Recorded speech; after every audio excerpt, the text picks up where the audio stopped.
বাজারে গাঠি কচু উঠেছিল, তো রূপসা নিয়ে এসেছিল বেশ কিছুটা গাঠি কচু। তো আজকে গাঠি কচুই একটা অন্যরকমভাবে করে দেখাচ্ছি তোমাদেরকে।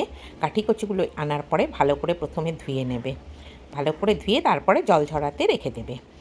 গাঠি কচুগুলো যখন ভালো করে জল ঝরে যাবে তখন ওগুলোকে ভালো করে প্রেশারে আমি সেদ্ধ করেছি, তোমরা ইচ্ছা করলে কড়াইতে সেদ্ধ করে নিতে পারো।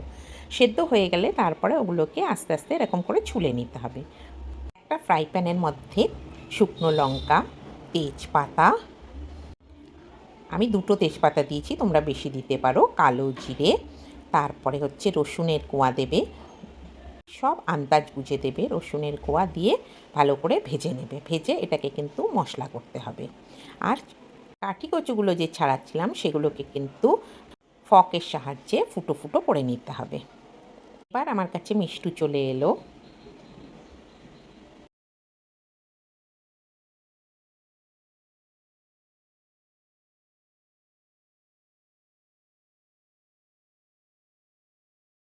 আমি যে মশলাগুলো তোমাদেরকে দেখিয়েছিলাম সব মশলার সাথে আমি একটু জিরে ধনের ভাজা মশলা ছিল সেটাও দিয়ে দিলাম।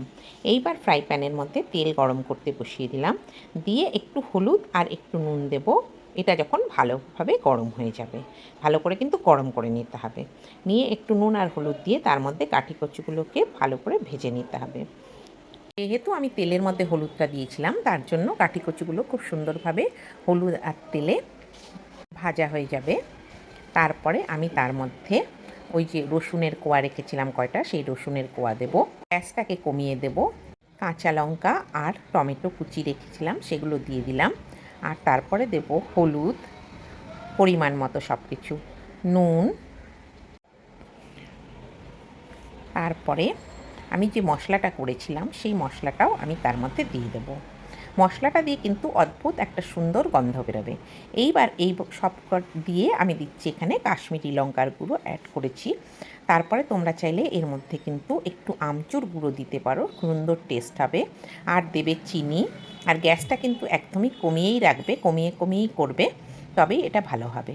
আর আমি পরে একটু দিয়েছিলাম দই, তোমরা দই নাও দিতে পারো, যদি আমচুর দাও দইয়ের প্রয়োজন নেই, কিন্তু আমি যেহেতু আমচুরটা দিইনি তাই দই দিয়েছি। এবার পুরোটাই ওকে চাপা দিয়ে দিয়ে করবে, পুরো চাপা দিয়ে দিয়ে রাখবে, একটু পরপর শুধু নাড়াচাড়া দেবে। এইবার দেখবে কিছুক্ষণ পরে তৈরি হয়ে যাবে দারুণ টেস্টি একটা রেসিপি। এটা তুমি ভাত দিয়েও খেতে পারো, রুটি দিয়েও খেতে পারো, একবার করে দেখবে, মাঝে মাঝেই তোমার বানিয়ে খেতে ইচ্ছে করবে। এবার আমার রান্না হয়ে এসছে, আমি এর মধ্যে দিয়ে দেব বেশ কিছুটা ঘি আর হচ্ছে ধনেপাতার কুচি। এবার নামিয়ে ফেলতে পারবো, আমি নামিয়ে ফেলছি। আর দেখো খুব সুন্দর একটা টেস্টি রান্না তৈরি হয়ে গেল। তোমরাও এইভাবে বানিয়ে ফেলতে পারবে।